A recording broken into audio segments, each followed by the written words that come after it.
Young India skills university chairman గా ఆనంద్ మహీంద్ర పేరును తెలంగాణ ముఖ్యమంత్రి రేవంత్ రెడ్డి ప్రకటించారు. న్యూయార్క్లో ఎన్ఆర్ఐల సమావేశంలో ఆయన మాట్లాడుతూ యువతలో నైపుణ్యతను పెంపొందించడం కోసం తమ ప్రభుత్వం కొత్తగా యూనివర్సిటీని తీసుకువచ్చిందన్నారు. ఇది పీపీపీ మోడల్లో ఉంటుందన్నారు. ఈ యూనివర్సిటీకి చైర్మన్ గా ఉండాలని తాను ఆనంద్ మహీంద్రకు విజ్ఞప్తి చేశానన్నారు. ఆయన 2 రోజుల్లో స్కిల్స్ యూనివర్సిటీ చైర్మన్ గా బాధ్యతలు తీసుకునే అవకాశం ఉందన్నారు.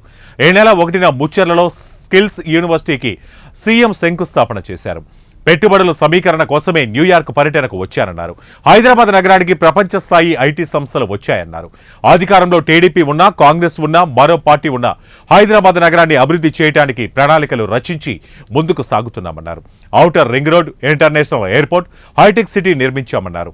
159 కిలోమీటర్ల ఔటర్ రింగ్ రోడ్డు వస్తేనే ఇంత అభివృద్ధి జరిగిందంటే ఈ రోజు 250 కిలోమీటర్లతో రీజనల్ రింగ్ రోడ్డు నిర్మిస్తున్నామన్నారు. హైదరాబాద్ నగరానికి ఔటర్ రింగ్ రోడ్డు మణిహారం అయితే రీజనల్ రింగ్ రోడ్డు వడ్డాణం అవుతుందని వ్యాఖ్యానించారు. రీజనల్ రింగ్ రోడ్డు నుంచి తెలంగాణ సరిహద్దుల వరకు రూరల్ రీజియన్ గా 3 లేయర్ల కింద అభివృద్ధి చేసేలా మెగా మాస్టర్ ప్లాన్ తో ముందుకు సాగుతున్నామన్నారు.